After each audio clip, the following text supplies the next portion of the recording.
Muito bom dia a todos. Hoje é sexta-feira 13, iniciando mais uma sessão juntos, trazendo um pouquinho das notícias que poderão vir a fazer preço no pregão de hoje.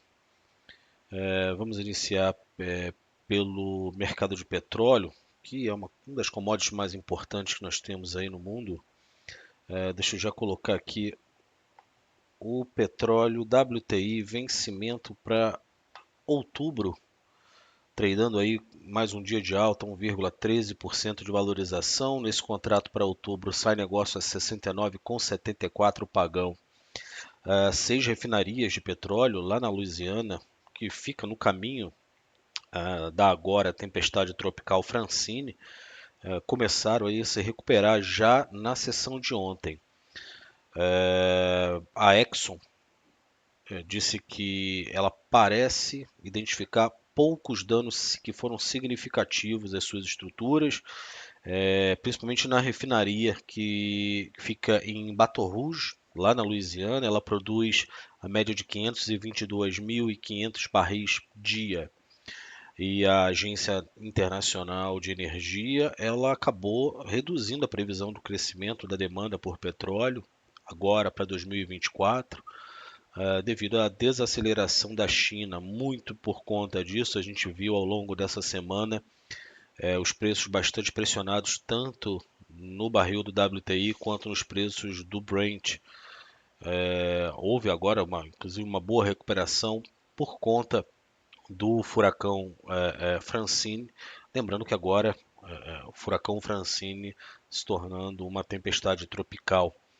A Agência Internacional de Energia reforça a visão de que o consumo está caminhando aí para um platô, para o platô na década.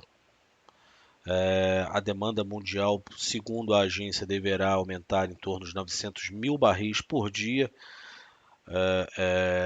E aí, para os países industrializados, no seu relatório mensal, seria uma queda de 70 mil barris, ou algo em torno de 7,2% em relação à previsão anterior da AIE, que é a Agência Internacional de Energia.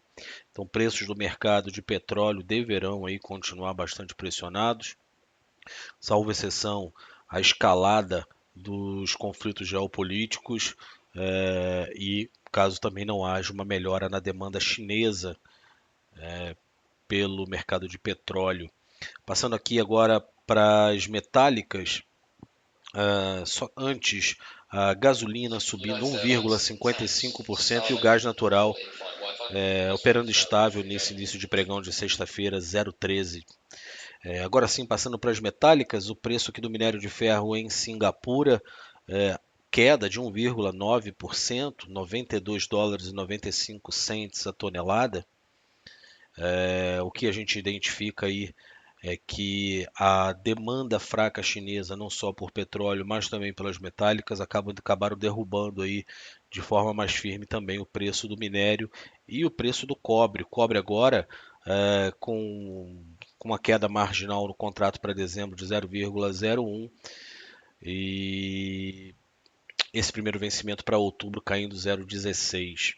Então o mercado de cobre e de minério de ferro também aí bastante impactados pela baixa demanda chinesa, à espera de que o PBOC faça algum movimento, né, para estimular a economia chinesa. Bom, acho que a gente pode passar agora para as agrícolas. Acho que o driver foi, deixa eu colocar aqui na nossa soja, já está lá. O drive foi ontem, né, o relatório de oferta e demanda global do Departamento de Agricultura americano. Acabou surpreendendo o mercado, como nós comentamos ontem. O departamento acabou reduzindo a projeção para a safra americana da soja na temporada 24 e 25, mas foi um movimento aí quase que incipiente, né? 0,1% da produção, o que, se for confirmado esse número, vai totalizar 124 milhões e 80 mil toneladas da oleaginosa. As exportações americanas se mantiveram estáveis, acabou que isso também surpreendeu bastante. A gente tem que lembrar que o programa americano de exportação ele segue atrasado, bastante atrasado quando a gente compara com os anos anteriores, e reduziram os estoques finais em 1,8%. A estimativa global para a soja, segundo o departamento americano, foi ajustada para 429,2 milhões de toneladas, e o que seria um aumento aí de 0,1% em relação à consulta anterior, à coleta anterior do departamento. Os estoques mundiais foram projetados em 134 milhões e 58 mil toneladas, uma alta de 0,2%. Falando um pouquinho aqui do Brasil, da América do Sul, segundo a estimativa do USDA é que o Brasil deverá colher 169 milhões de toneladas. Esse número foi mantido em relação à pesquisa anterior, e as exportações brasileiras deverão aí ficar em 105 milhões de toneladas. Houve uma alta aqui para o Brasil nos estoques finais, tá? De 0,1%, ficando em 33 milhões e 92 mil toneladas. Ainda na América do Sul, a Argentina deverá produzir para o ciclo 24-25 51 milhões de toneladas, e as exportações permaneceram em 4 milhões e meio de toneladas para a Argentina. Lembrando que a Argentina não é um grande player na exportação de grão. Ela é um grande player para o complexo soja, tá? No esmagamento, no farelo. Já falando agora do milho, colocando o milho aqui na tela, vencimento dezembro 23. O milho ontem bastante volátil após o resultado do relatório WASD. Eu lembro que tradeava positivo em torno de 0,4%.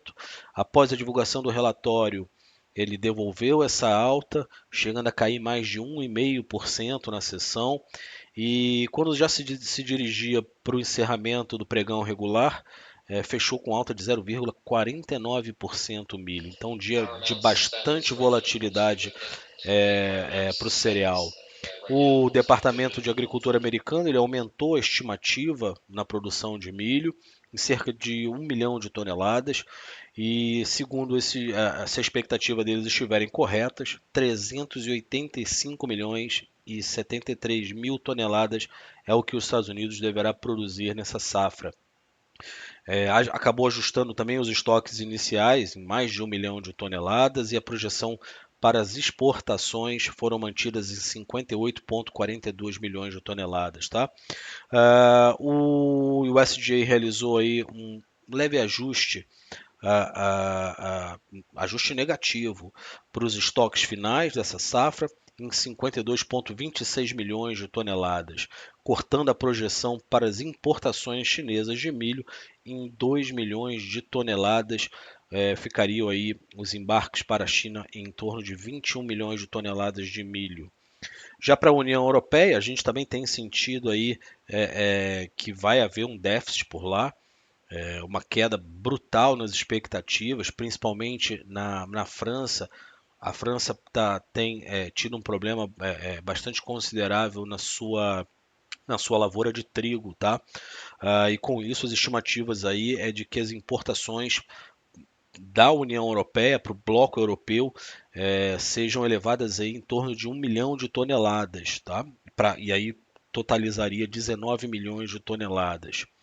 A safra por lá ficaria em torno de 59 milhões de toneladas, uma queda aí de 1,5 milhão com relação ao relatório de agosto. Já para o Brasil, falando ainda de milho, a expectativa é uma produção ainda de 127 milhões de toneladas. Ela ficou idêntica e permaneceu igual ao relatório de agosto. As exportações, segundo o Departamento de Agricultura, deverá totalizar 49 milhões de toneladas, e para a Argentina 36 milhões de toneladas. A Ucrânia deverá exportar em torno de 24 milhões de toneladas, segundo o Departamento de Agricultura. No meu entendimento, à medida que a colheita ganha tração nos Estados Unidos, e lá eles têm um ritmo mais acelerado na sua colheita, poderá causar mais pressão nos preços, podendo voltar a operar abaixo dos US$ 10 o bushel, tá? É lógico, vai depender muito aí também da continuidade da demanda chinesa. Quando a gente analisa o relatório de vendas semanais que foi divulgado ontem pelo USDA, a gente vê que semanalmente houve novamente uma queda dos embarques. E isso é bastante complicado para imaginar que a soja, nesse primeiro momento, no curto prazo, tem algum upside, tá? É lógico que os Estados Unidos, os players globais, como um todo, eles já analisam aí o clima no Brasil e na janela de semeadura, tá? Eu fiz uma anotação que saiu aqui ontem, é, no Mato Grosso, que é o nossa maior região produtora, a umidade do solo, e não só em Mato Grosso, mas também no Paraná, ela é a menor em 30 anos. Então, o trade climático ele pode voltar à baila. A gente pode começar a ver os movimentos especulativos, e aí eu falo da alta, né, da soja e do milho, por conta desse trade que é mais especulativo, porque os fundamentos eles por enquanto se mantêm inalterados via clima brasileiro. Quando a gente olha para o clima americano e a gente está na boca da safra americana, a gente percebe que houve uma variação um pouco mais negativa para lá, nas lavouras, tanto no Corn Belt quanto no Soy Belt, um clima também mais seco, mas já na iminência aí da aceleração da colheita, né? A máquina já tá no campo, não deva ter tanto impacto negativo assim. Então, meu entendimento é que preços mais firmes da soja poderia ser com base numa expectativa bastante negativa para o início de semeadura brasileira e a pressão negativa viria por conta de uma fraca comercialização ainda, né, do atraso do programa de exportação americano, com a China comprando da mão para a boca, digamos assim. O milho seguiria o mesmo prognóstico. Tá, ok? Algumas áreas aqui já alcançaram 20% de semeadura, porém é um momento bastante delicado plantar nesse clima quente, seco e sem previsão de chuva nesse atual momento aqui no Brasil. Vamos falar um pouquinho de cacau. A Organização Internacional do Cacau, ela disse que a proporção global dos estoques para moagem ela caiu para o menor nível em quase 50 anos, tá? Em meio a um declínio acentuado na produção, que acabou impulsionando os preços para as suas máximas históricas que nós vimos esse ano. O cacau já recuou bastante, mas alguns players continuam entendendo que tem upside. Vou colocar o gráfico do cacau aqui para o vencimento dezembro 24, que volta a tradear acima dos US$ 5.000 a tonelada. Então é ficar de olho aí para qualquer movimento, tá? Um pouco mais negativo, principalmente com relação ali à Gana. Falando um pouquinho do açúcar, ontem saiu, deixa eu colocar o açúcar aqui na tela. A curva continua invertida para o açúcar, ele trade em alta superior, agora quase de 1,5% para o vencimento de outubro, o vencimento de março 25 também, alta de 1,44 nesse momento. Nesse gráfico maior que vocês estão vendo aqui, ó, em amarelo, eu vou colocar aqui o índice Dow Jones do açúcar. Observe que ele já voltou, está saindo agora 261,96 pontos, voltou a empinar. Esse aqui já é um gráfico de tendência, o que mostra aí que já há preocupação por uma menor safra. Os dados da Única já apontaram recuo, tá? Segundo a União da Indústria da Cana-de-Açúcar, foram processadas um pouco mais de 45 milhões de toneladas na região Centro-Sul na segunda quinzena, o que representa aí uma queda de 3,25% na comparação com o mesmo período da safra anterior. Esse número ele ainda parece não contemplar, tá? Com uma certa precisão os impactos dos incêndios, principalmente em São Paulo. Um levantamento parcial feito pela Única, junto com algumas empresas responsáveis aí por cerca de 75% da produção no estado de São Paulo, está indicando pelo menos 231.083 hectares de cana sendo atingidos pelos incêndios, majoritariamente criminosos. Desse total, 132 mil hectares foram em lavouras que ainda deveriam ser colhidas. Tá? Já a produção de açúcar na segunda quinzena de agosto totalizou 3,26 milhões de toneladas, queda superior a 6% na comparação com a quantidade observada na safra passada 23-24. Falando do café, gráfico do café na tela. Curva segue invertida para o Arábica. Agora vou apontar aqui a curva do Robusta. Segue invertida no Robusta. Robusta tradando também acima de $5.000 a tonelada. O Arábica já com uma queda superior a 2% no primeiro vencimento, dezembro. Na verdade, o primeiro vencimento é setembro, mas falta um pouquinho mais de 10 dias para a entrega desse contrato. Eu já passo a observar essa curva para dezembro, tá? Estão tradando aí com alta superior a 2%. Nesse gráfico maior, eu coloco para vocês o índice Dow Jones do café. Deixa eu achar ele aqui. Pronto, está na tela. Deixa eu colocar um período maior.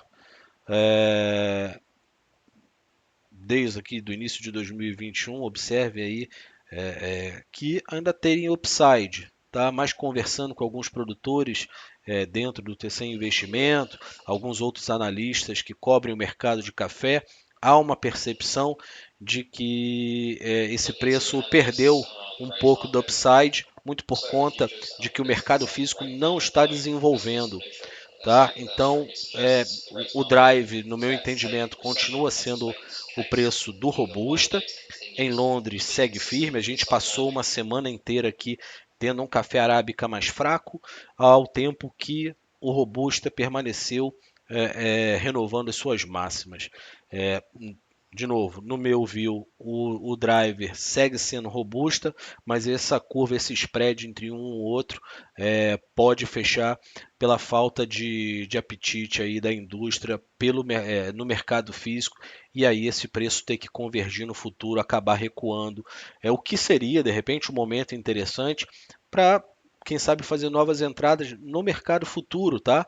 Porque em algumas regiões a primeira florada foi perdida, e aí eu não estou generalizando. Lógico, o Brasil é muito grande, né?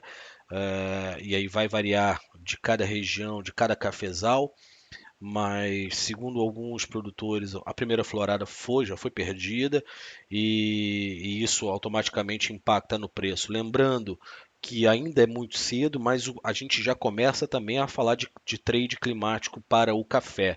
Entendo que tem upside, mas nesse curtíssimo prazo, pode ser que a gente veja algum movimento de realização de preço, lembrando por conta do mercado físico.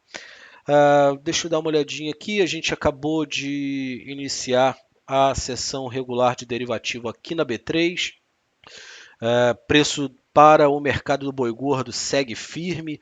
Todos os vencimentos do setembro 24 até o dezembro 24 já tradando em alta. Aqui eu vou trazer um destaque bastante interessante que eu peguei lá no site da CPEA. A variação do mês no mercado físico é de quase 5%, para ser mais exato, 4,84% de alta no preço do boi gordo, indicador CPEA. Quando a gente olha aqui no indicador do boi da Datagro, a gente vê que o diferencial de base voltou a abrir um pouquinho e as escalas de abate ficaram um pouquinho mais confortáveis na média nacional. É lógico, em algumas regiões pecuárias, ela está girando ela gira entre 8 e podendo chegar até 15, 16 dias, porém em outras praças gira entre 6 dias, 4 dias úteis, algumas até com 3 dias úteis, então escalas um pouquinho mais apertadas. Existe aí a possibilidade de alguma pressão de preço por conta da saída do boi que está no confinamento. Gosto sempre de lembrar que o boi de coxo, ele tem, depois que ele vai lá para dentro, ele tem data para sair, tá? Então, pode ser que a gente veja uma pressão de preço, olhar como é que o preço no atacado vai se comportar. Ele tem andado mais firme, mas lembrando que tradicionalmente, a partir da segunda quinzena, no mercado atacadista, a gente vê uma certa acomodação nos preços, porém, as exportações de carne vermelha seguem firmes. E aí eu chamo a atenção, porque hoje houve uma pergunta bastante interessante: o que poderia tirar um pouco desse ímpeto, principalmente do atacado? A gente tem que lembrar que a partir de semana que vem o mercado passa a olhar para a reunião do Banco Central, e aonde existe uma possibilidade, né, o mercado está praticamente dando como certo aí um aumento na nossa taxa básica de juros.